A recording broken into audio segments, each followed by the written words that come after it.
All right, welcome to another episode from the Chart Readers. I am continuing the crypto sector review looking at RIOT and RIOT. Just in case you didn't watch the last video, I'm going to kind of repeat the intro, okay?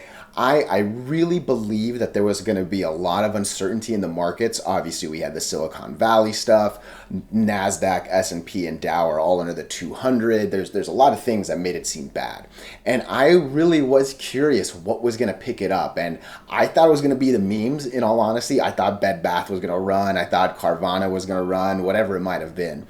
It makes sense that it's cryptos, actually. I'm not surprised that this happened. The question really will be, is this going to sustain tomorrow? And man, there's a lot to like about RIOT right here. Obviously, we'll talk about the details shortly, and you already know I'm going to talk about confirmation, okay? That said, real quick, what are we going to do? Same thing we always do, right? We'll take a look at the daily and the weekly to see how things are setting up. We have our 5 moving averages. There's only one right now, but I will probably add a couple more horizontal support and resistance lines. And then when we're done up here, we'll use the MACD, RSI, and volume as our lower indicators. Hey, really quickly, if you can please like and subscribe. It does really well with the YouTube algorithms, but even if you don't, just thank you so much for watching these, okay? And then, hey, if you disagree with anything I got to say, please throw it in the comments, okay? I am not perfect. I am not all-knowing. I definitely get things wrong, and if your opinions are better than mine, trust me, I really want to hear them. You actually might make or save me some money, you know what I mean? So it's a two-way street here, okay? So let's get into it. Look, first and foremost, 17% on a single day, almost 18%. Monstrous, okay? I know we're really used to seeing things in the like 50s. We're starting to see some in the 100% on a single day. Look, we're not here to chase the dragon. This is probably as like big and comfortable I like to get. I'm not a big fan. Look, obviously, if my money's in it, I love getting 25, 30, 40, 50 bangers, right? But under 20 is probably like the highest, safest number, if that makes sense. It's actually realistic to believe we'll get another day seeing this than it would be if it was a 30. Now, that's obviously not a hard and solid rule, but just some back of my head thoughts, okay? Let's get into the technicals. We destroyed all 5 moving averages on a single candle. We gap above the 100 and then destroy the 50, the 200, the 8, and the 20. Literally all 5 on a single candle. You know I need the most monstrous confirmation to make me believe this happened. I would not be surprised at all if we closed right here at 6. I would not be surprised at all if we closed right here at like 585, give or take, somewhere in this stack of 4, right? Because again, that's huge. And we're either basically coming here, maybe coming here. Like, we need to close around here. I'll be so honest with you. This is like a kind of okay. I think I take 665 and be kind of okay. I want 697. I want to get over this candle, especially again on a 5 moving average single day. Yeah, I'm setting my criteria extra high because this is an anomaly to say the least, okay? So set your criteria high here, but if it actually gives us confirmation that we destroyed all 5 moving averages, that's huge, because what it'll do, I'm zooming out a bit, it'll put us over this cluster that we've been in, and I mean, we might be heading for some beautiful blue skies, right?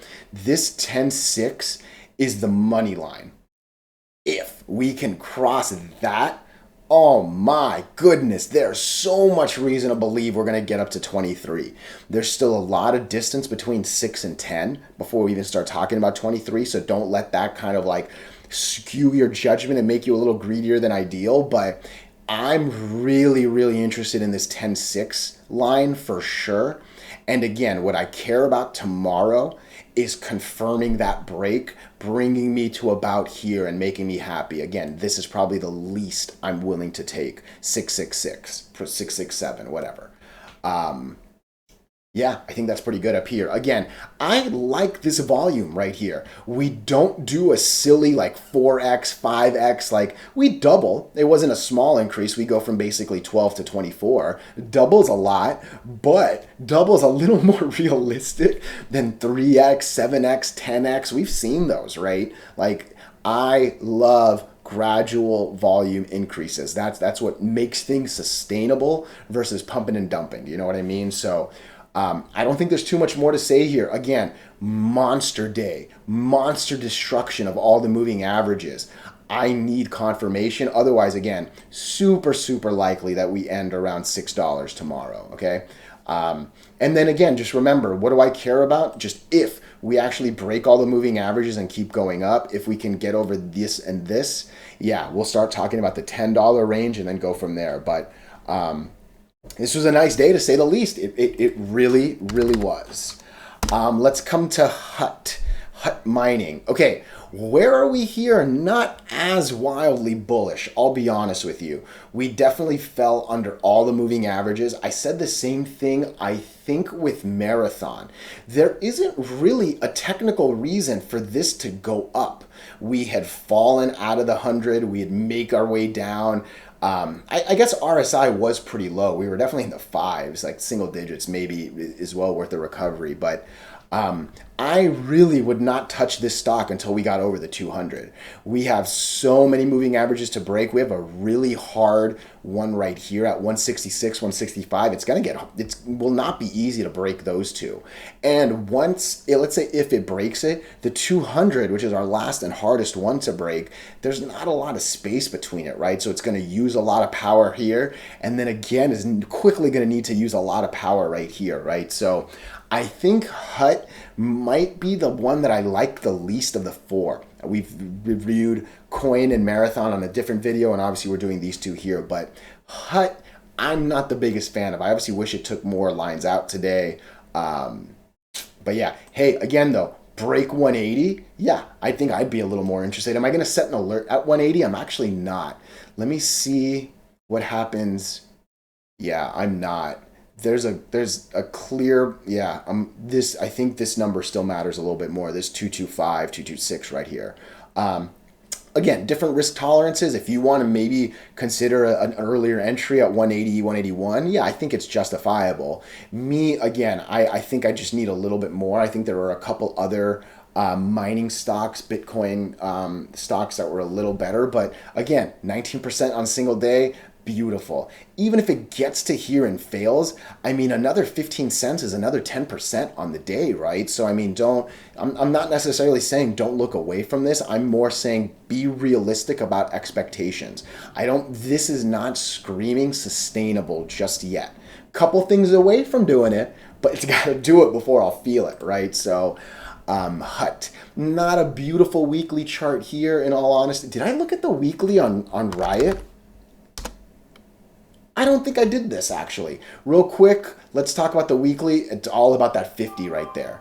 Definitely hasn't even opened above 50, let alone closed above the 50, right? So that's going to be the big story here. I'm really glad that this 20 moving average caught it. I'm so sorry I rushed in the RIOT weekly, my fault. And then again, coming to here, I would at least say the RIOT weekly looked a lot better than this Hut weekly, right? So again, I'm not liking Hut as much as the rest. But it's only a few things away from making it better, I guess I would say. So, hey, I appreciate your time so much. If you disagree with anything, throw it in the comments. Otherwise, thank you for your time. Thank you, thank you, thank you.